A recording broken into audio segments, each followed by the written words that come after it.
शिव शक्ति। कालचक्र का रहस्य अमावस्या की रात थी। महाकालेश्वर के प्राचीन मंदिर में घनघोर अंधकार छाया हुआ था। आकाश में काले बादल घुमड़ रहे थे और रह रहकर बिजली कड़क रही थी। मंदिर के पुजारी आचार्य त्रिलोचन अपने शिष्यों के साथ संध्या आरती समाप्त कर चुके थे और गर्भगृह में शिवलिंग की विशेष पूजा करने जा रहे थे। जैसे ही उन्होंने शिवलिंग पर जल अर्पित किया, हवा अचानक थम गई। मंदिर के दीपक की लौ एकाएक स्थिर हो गई और वातावरण में एक अजीब सी सिहरन दौड़ गई। तभी शिवलिंग से हल्की हल्की धुंध उठने लगी। यह कोई साधारण घटना नहीं थी।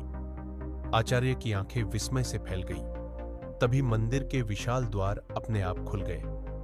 बाहर खड़े शिष्यों ने देखा कि एक रहस्यमयी स्त्री अंदर आ रही थी। उसकी चाल में एक विचित्र शक्ति थी।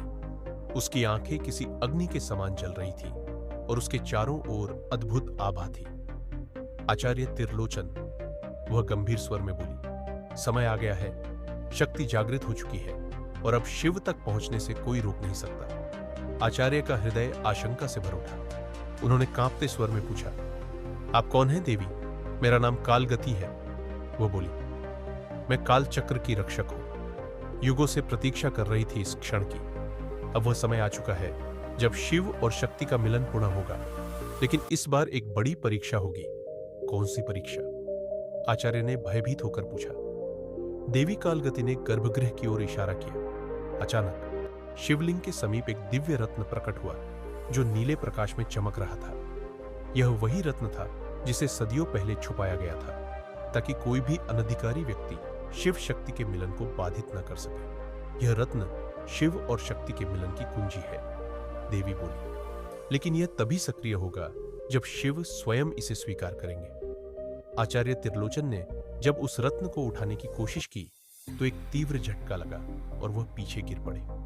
पूरा मंदिर गूंज उठा और शिवलिंग के चारों ओर तेज रोशनी फैल गई। अचानक मंदिर के बाहर भयंकर तूफान उठ खड़ा हुआ। घंटियों की आवाज तीव्र होने लगी और दीवारों पर उकेरी गई शिव शक्ति की मूर्तियां जैसे जीवंत होने लगी।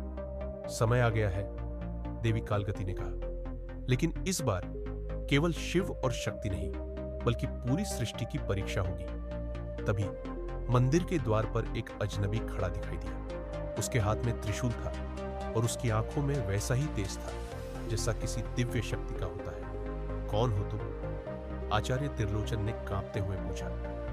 अजनबी मुस्कुराया और उसकी आंखों में बिजली कौंध गई। मैं वह हूं जो तुम्हारी परीक्षा लेने आया है। मंदिर का पूरा वातावरण अचानक गूंज उठा। शिवलिंग से उठती धुंध ने चारों ओर रहस्यमयी आभा फैला दी। यह कोई साधारण रात नहीं थी। यह शिव और शक्ति की महापरीक्षा की रात थी। लेकिन इस परीक्षा में कौन विजयी होगा? क्या शिव स्वयं इस रत्न को स्वीकार करेंगे या कोई छुपी हुई ताकत इस मिलन को रोकने का प्रयास करेगी? कहानी अगर अच्छी लगे तो धर्म ग्रंथ चैनल को लाइक एंड सब्सक्राइब कारें कहानी में थोड़ा बहुत कामी है तो प्लीज कमेंट में सरे जरूर कारें धन्यवाद। अगले भाग में जानिए काल चक्र के रहस्य का पर्दाफाश।